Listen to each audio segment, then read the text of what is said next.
multiplexing in digital communication or computer networks.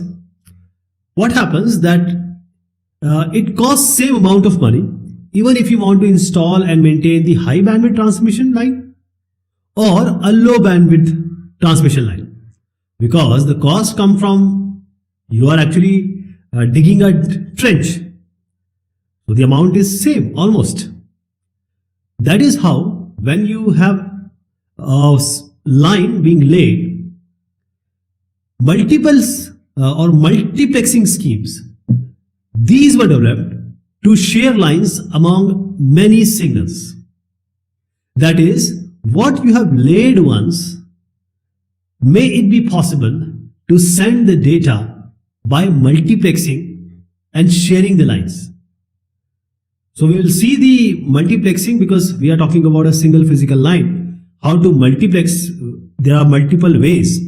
You can use time, frequency or code. Then we'll also talk about the WDM or wavelength division multiplexing. This is an optical form of FDM or frequency division multiplexing. So you have to understand FDM, then you will be able to understand WDM quickly. So before we go ahead discussing all these, multiplexing in digital communication on computer networks, we have two types, analog and digital. In analog, because analog, the FDM, frequency division multiplexing, and WDM, because WDM is just like FDM, they are analog multiplexing techniques or schemes. Frequency division multiplexing, wavelength division multiplexing, analog way of multiplexing. Digital, time division multiplexing. So TDM is a type of digital multiplexing technique, and we will talk about two types, synchronous and asynchronous. That is the statistical TDM, statistical on-demand TDM.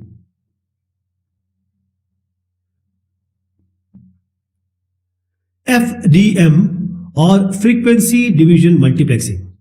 Multiplexing means we want a single channel where you can send multiple signals. So this, what you can do, you have a channel, you can divide it into multiple parts. You say first signal go by this way, second assigned to you, now you go by this way, likewise. So once you can just combine and send it. So this is an analog technique, FDM, and this can be applied when the bandwidth of the link is greater than the combined bandwidth of the signal to be transmitted. That is, if you want to send say 3 signals, if you combine the bandwidth or the individual, you just combine, this should be less than the actual bandwidth available, then only FDM will work. Okay, so the channel frequency has to be higher than the individual frequency that are going to be FDM multiplexed. So for FDM, frequency division multiplexing, it takes the advantage of the band pass or pass band transmission to share a channel. You know that pass band where we shift the frequency from the base band so that we have the signals are not centered around a centered zero frequency. So there will be a proper frequency on that will be the central frequency. So it divides the spectrum into frequency bands, each user having exclusive possession of some band in which to send a signal. That is, for example, this is the whole channel. We divide it. One of the signal will be given the dedicated part. This is assigned to you. The second signal will be assigned second band, or this is how the channel will be divided and exclusive position will be there. I'll give you an example of AM. You know about the radio transmission. So AM radio broadcasting is using the FDM. For example, the allocated spectrum from the boundary is around 1 megahertz. That is roughly around 500 to 1500 kilohertz. So this is total is, for example, we are taking AM 1 megahertz, 500 to 1500 kilohertz. Now multiple stations are there. So different frequencies are allocated to different logical channels or the stations. For example, one can be LA station, one can be some Wisconsin station, one can be some other, say Washington. So these are the different stations, and they are allocated different logical channels, different frequencies are allocated like this, each operating in a portion of the spectrum. And here very important part is the inter-channel separation. For example, if you have two houses combined, there will always be a trouble, interference. If the houses are apart, there will be no problem or less problem. So here when we are dividing the frequency and assigning it, we have the inter-channel separation. This has to be great enough because we don't want any kind of interference between two adjacent frequency bands. Okay, so there are filters. It can limit the usable bandwidth. Say for a voice grade channel, it can be 3100 hertz. So voice grade channel, I'm talking about the telephone communication. Now this is 3100. I'm taking one more example actually. So this is 3100 hertz. When various channels or many channels are multiplexed, 4000 hertz is allocated per channel. Now you will feel the difference. 3100 and 4000. What is the difference? Around 900 hertz. Why this is there? Because this has to be there for preventing the interference among the adjacent band. This excess bandwidth is called a guard band. This is a guard band. This is necessary in FDM. Otherwise, there will be interference. Therefore, when you tune, you will see you have to tune a little bit so that the next station can come. So first, these voice channels, they are raised in frequency, shifted in frequency, each by some different amount, and then they will be combined because no two channels now occupy the same portion of the spectrum, because every channel is assigned certain frequency which are different from other. But there will still be some overlap because we are using filters. The real filters will not have ideal sharp edges. There will be some. So here is an example of 3 voice grade telephone channels. They are multiplex using the FDM. So how does it work? Let us see here. The first figure, that is the A1, is the original bandwidth. Channel 1, channel 2, channel 3. Now the bandwidth are raised in frequency. That is, you can say we have made it shift. We have shifted it. So first one is shifted by a little bit. The second, this is the shifting I am talking about, and this is the only bandwidth raising in frequency. Second one like this. Third one we shifted it a little bit more, or you can say we have raised the frequency each by different amount, and now we are multiplexing it. So now you see these 3 channels, channel 1, channel 2, channel 3. How do they look? This is the multiplex channel you see here, and here is 60 to 64 you see channel 1, 64 to 68 channel 2, and 68 to 72 it's channel 3. So this is the whole procedure. You are dividing the whole spectrum, different frequencies, and allowing multiple channels to use that frequency with a guard band. OFDM, or orthogonal frequency division multiplexing. So frequency division multiplexing, we had a channel allocated to us or a spectrum. So we divided that particular bandwidth into multiple parts, and we allowed different station and allocated them permanently that they can send, they can transmit in that frequency. Okay, for example, one channel from say LA, one is coming from even different part of the state. So this was frequency division multiplexing. Orthogonal frequency division multiplexing, the carrier centers are put on orthogonal frequency. Orthogonal means, let me give you an analogy. This is the Cartesian coordinate system. You can say 3D coordinate system. So X is orthogonal with Z, X is orthogonal with Y, and Y is orthogonal with Z. So we can have X, Y, Z together, though they are orthogonal. So same thing we are doing here.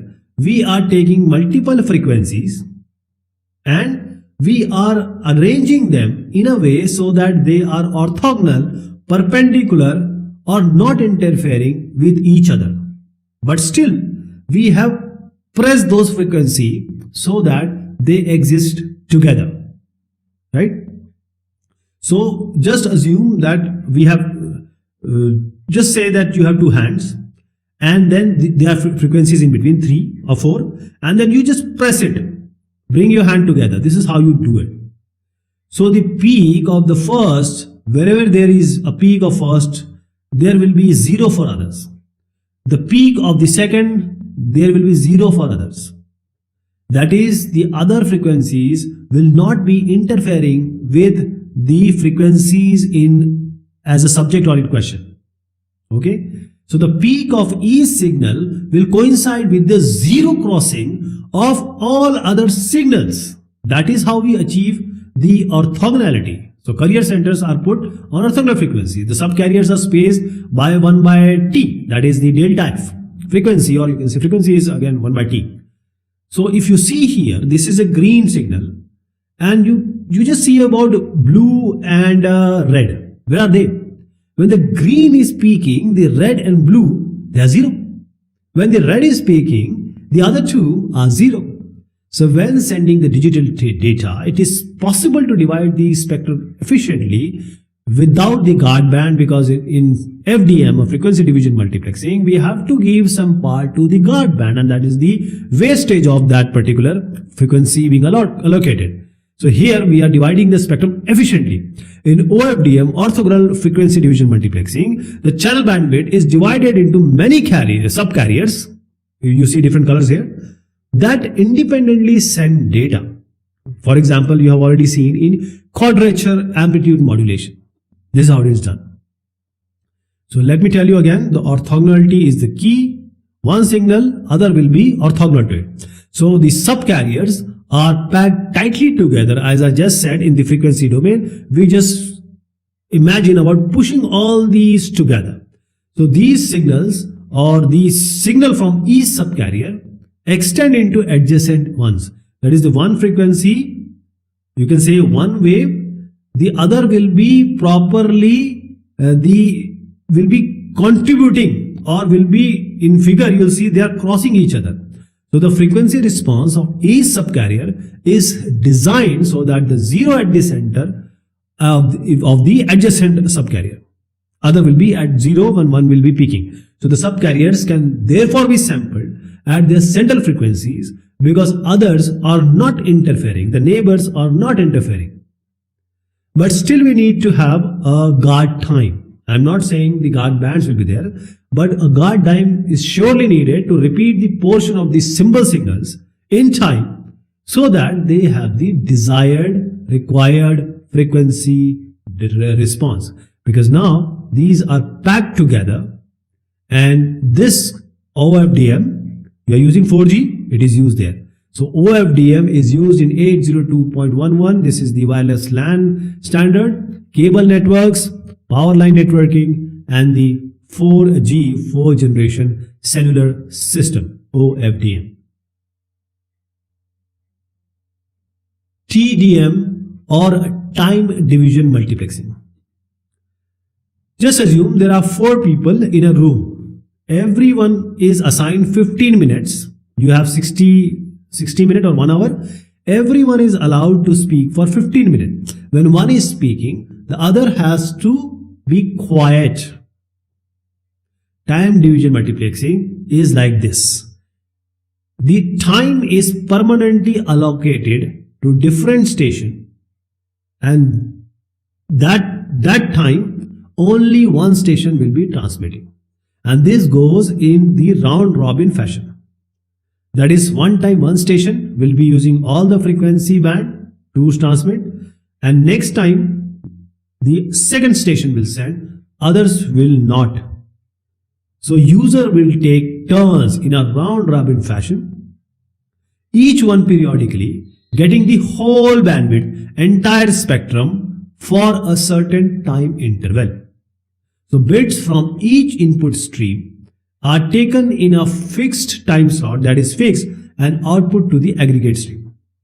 So small intervals of guard time, which is analogous to what we have seen in the frequency guard band, may be added to accommodate small timing variation, because timing can be an issue. TDM is a widely used technique in telephone and cellular network, digital telephony, data communication, satellite access, cellular radio it is used. Now how it is actually done? See, we have 4 stations. One A means A, B, C, D. Here also you see, this is the colored one. Now multiplexer will combine all these, means it will take 4 and output only 1. Now how does it work? First, the time is allocated to D. So now for a particular time only D will send. Others cannot send, other will not send for a particular time. Once D time slot is over, then C will be given particular time. The same time D has been allocated. So now C will get the whole channel for a particular time. It will send. Now the time will come for B. And then the time will come for A. Again D will come. That is the round robin. Again D will come. Then C time allocated. Then B allocated. Then A allocated. So that is, this is the round robin. This is the round robin. The sequence will remain same. The ABCD combination will not be there. Always DCBA, DCBA, DCBA, and all DCBA will have equal time, and they will be using the whole channel for that particular time. Statistical TDM. This is asynchronous TDM. Statistical time division multiplexing. So individual streams contribute to the multiplex stream not on a fixed schedule as it was done in TDM, but according to the statistics of their demand. In TDM, if the seat is vacant, no one else can sit because it is being set or reserved for someone else. Okay? In statistical, or you can say STDM, if someone is asking and the channel is free or the time slot no one else is sending, it will be given the chance. Okay, you can come and send. In traditional TDM, you see here, A, B is sending, but the time slot allocated to C and D, they are not sending. So you can say these are the empty slots. So A and B can send, but in statistical TDM, whenever C and D the time slot will come, A and B will again be assigned. Okay, you can also send, but you can send in A, B your time also, and in the time of C and D also. So basically, it depends all on demand. Say, if B is asking, B will be given the time. C says, oh, I want 3. So it will be given 3 slots. Then B comes, oh, I just want to send. B will be given time. Then A will come, oh, I want to send 2. So it will be given 2 slots. So in statistical TDM, slots are dynamically allocated to improve the bandwidth efficiency, which was not there in the traditional TDM. In the synchronous TDM, this is the actual TDM, some slots are empty because the corresponding line does not have data to send. The station is not sending this. The channel is free. You want efficiency. So in statistical TDM, no slot is left empty as long as there is data to be sent by any input line, A, B, C, whichever comes, it will be allocated, because this is the statistics of their demand, not a fixed schedule, not a round robin,